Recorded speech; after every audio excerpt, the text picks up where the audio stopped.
So my video, Why I Quit My Job, sparked a little conversation between my friend and I really wanted to do a deep dive into why I feel the way I do about capitalism.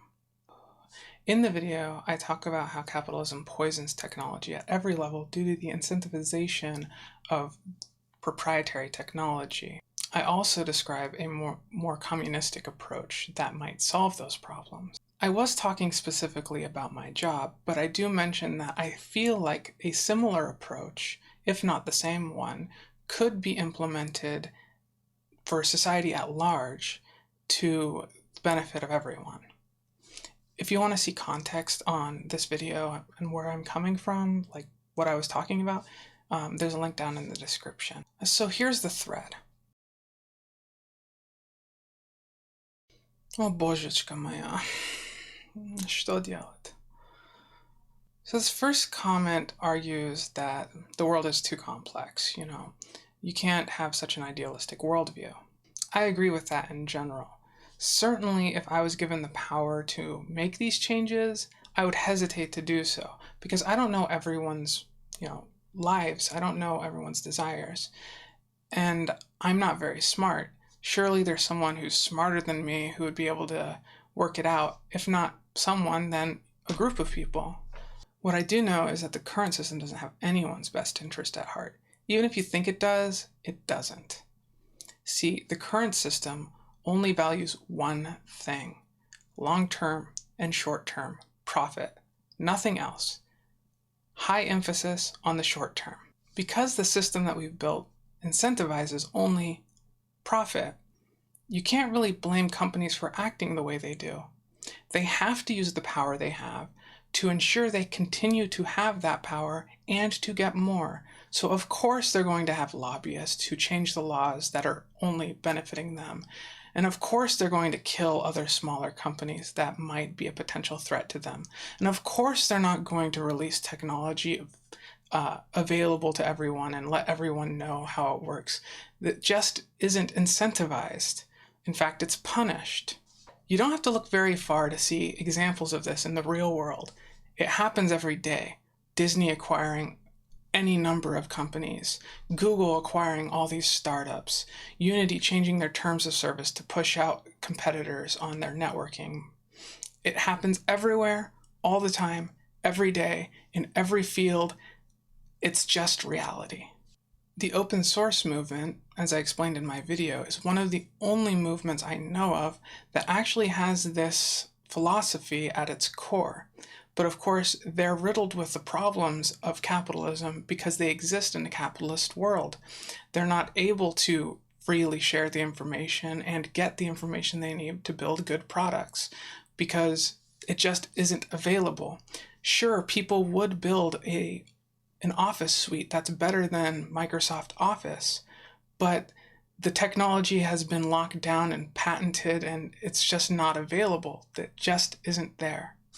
And again, you can't blame these companies for patenting all their stuff because that's the world we live in, right? So I did make a mistake in my argument. I called capitalism an unnatural system. I don't disagree with that. I just made a bug in my communication. What I meant to convey was the idea that capitalism is not intrinsic to the human condition.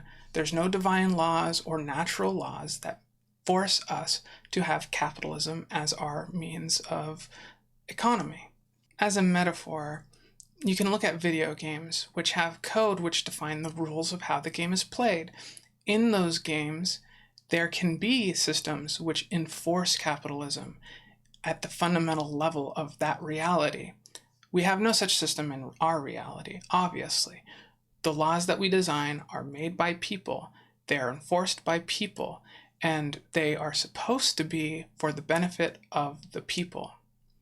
You might call it a social construct. The thing about social constructs, though, is that because they're made by people and they only exist when people believe in them, they can vanish when people stop supporting it. There are countless videos on capitalism and why it's toxic. I've linked a few down in the description. I don't know the subject that well. I haven't studied it for years. I do software. That's what I do. The next reply seems to go off on a little tangent due to my miscommunication, so I take the blame for that. But there are some things in here that I still want to talk about, so we're going to address them anyway. So an example is provided of natural systems that are capitalistic with the form of, plants and animals sharing resources freely for the mutual benefit of everyone. This really rubs me the wrong way. I don't want to mischaracterize what he said, but it seems like we have a fundamental misunderstanding between us on what capitalism even is, especially because his follow-up statement, capitalism is generally more stable than might makes right. Thus, it is more favorable. From my perspective, capitalism is no different from might makes right. It certainly doesn't reward the free exchange of resources for mutual good. Now, I don't want people thinking that I feel that all resources should be freely distributed, like literally free, because there is a human cost to the distribution of resources, and that human effort should be reciprocated. I'm not even against the use of money as the means to that end. I'm also not saying that the current form of capitalism that we have is the worst form it can take. I've seen Repo the Genetic Opera, but we are still living in a capitalist dystopia. If you just take a moment to look when you're outside in public and notice every single advertisement that's around you, listen to the music on the radio and really listen to the words, turn on the TV or YouTube and see all the advertisements everywhere, everyone trying to get your attention, to get you to spend your money. How else would you describe it but dystopia? And really, at a fundamental level, I don't even have a problem with capitalism as a system.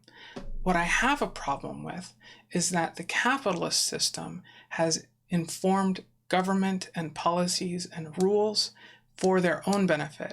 That seems like it's bound to happen because capitalism is all about the coalition of power.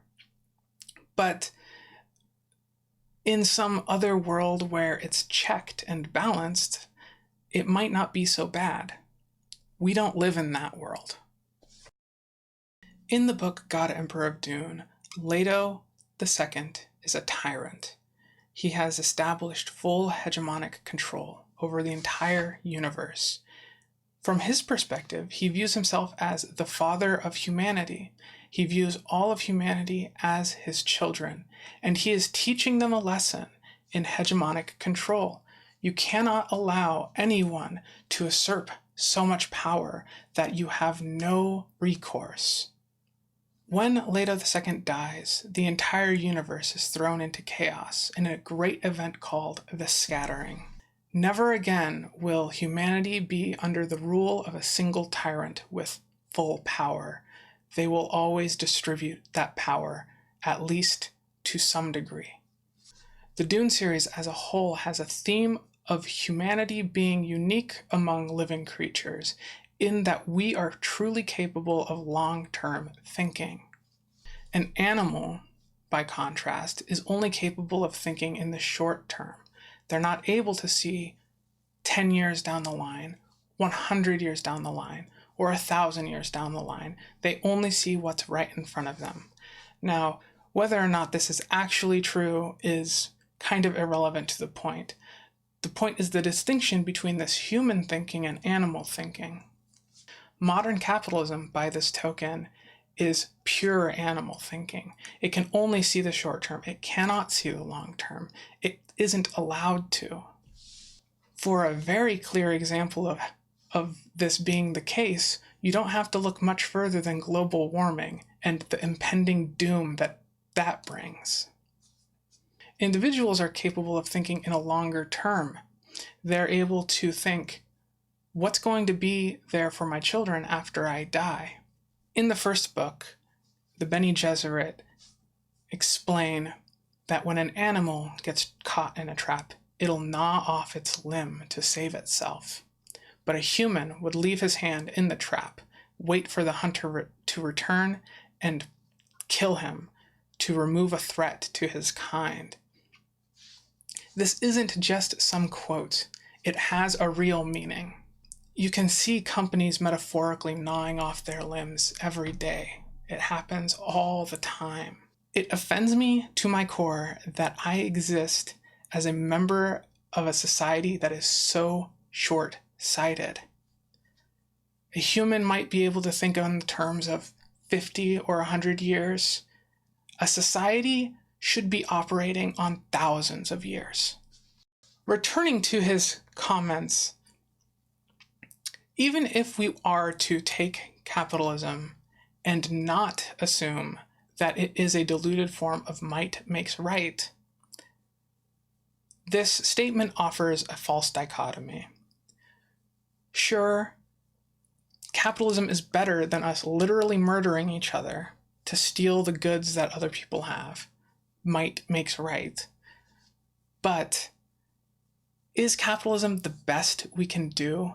Shouldn't we strive for something better for our children and for the people who come after us? Something that empowers as many people as possible to achieve their life's ambitions. We have the technology now to end hunger, period. We have the technology now to end our reliance on coal and oil. We probably could be carbon negative in the next 10 years if we really put our effort to it. Had society acted as soon as it knew that global warming was a threat, it would have been resolved before I was born. Yeah, that's easy to say, says the transgender woman sitting in a chair in front of a camera talking to people on the internet. I know, it's easy to say, but hey, I quit my job. I quit it because I didn't want my efforts to support these companies that destroy the world, that aren't doing anything for the greater good of humanity. I don't want to support this system that doesn't have my interest at heart, or my siblings' interest at heart, or my cousins, you, at heart. And you people working at Domino's or Walmart or Google or Amazon or whatever company you work at, what are you doing for humanity? You're giving away the only thing these companies value from you, your effort, your human effort. And what are you getting in return? Some money so that you can barely pay your rent, so that you can order out at McDonald's every now and then, or you can buy the latest toys. Meanwhile, you're dying physically and emotionally because you're giving your entire soul away when you're working for these companies. Or you're building the systems that are going to enslave us all. Just fuck you. Seriously. Sorry, I got a little emotional there, but I really care about this. This is really hard for me to read and perform because I keep crying. Oh God. In the comment, you prefer the sharing of information on a personal level, but it only increases the potential for things to happen, so it's kind of a wash. What the fuck does that even mean? It's kind of a wash. If people don't have access to information, how can anything get done? It's amazing we've done anything as humanity. Seriously. Now, I do understand the hesitation with sharing all information within our current system. That is totally understandable. You need to protect yourself because there are people who don't have your interests at heart running the government. It could be used by people with power to hurt you and the people you care about. But if we mandated a system that forces this information to be shared, by law, we have a system, we voted on it, it's in place now. Where would the risk be? The power, the information, the resources. We have a system to distribute it as it needs to be distributed without having any of these problems of power coalition. Where would the harm be then? You have to understand, what I'm talking about is not a subtle change to how we operate as a society. I'm talking about a complete revamp of humanity from the ground up. And I don't think it would be that hard for us to do if a critical mass of people all started thinking in the same way and acted on it. We could actually cause this change to occur. And sure, you're always going to be able to find holes in this situation. Maybe there's someone who doesn't follow the rules and they try to amass the power however they want to amass it. Yes, perfect is the enemy of good. The book Freedom TM by Daniel Suarez really informed my opinion about how I view all this stuff. Freedom is a sequel to the book Demon, but it's freedom that really sparks my interest. The book illustrates the idea of a digital distributed democracy where the rules are enforced by the demon.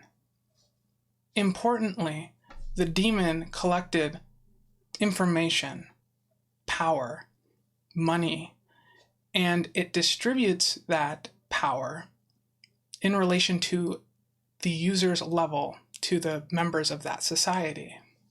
Laws are enforced through the demon. The demon incentivizes humanity's actions. It has the goals of distribution of power, robustness, eco-friendly, sustainable farming. It wants people to be as capable as possible. Internet access for everyone within the community, everyone having everything they need, no hungry or poor in the society. And the demon rewards those actions. If you are taking care of those around you, the demon takes care of you. The book also paints a grim picture of what capitalists will do when they're truly threatened by something that can take away everything they have. It also shows how the system might fail to weed out those who want to usurp power for themselves, and how the system would deal with such a case. It is ultimately a story of the kind of world we can build if we all work together.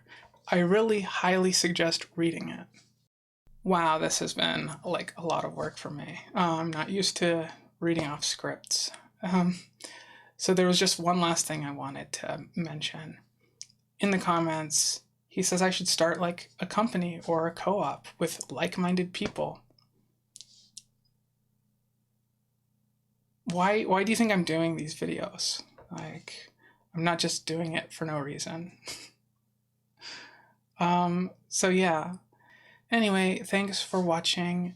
If you like this video, please like and subscribe, and share the video with your friends if you think it's something they might like. If you want to hate on me and tell me I'm retarded, feel free to do that too. Do it on Twitter and on YouTube, make reply videos, I don't care.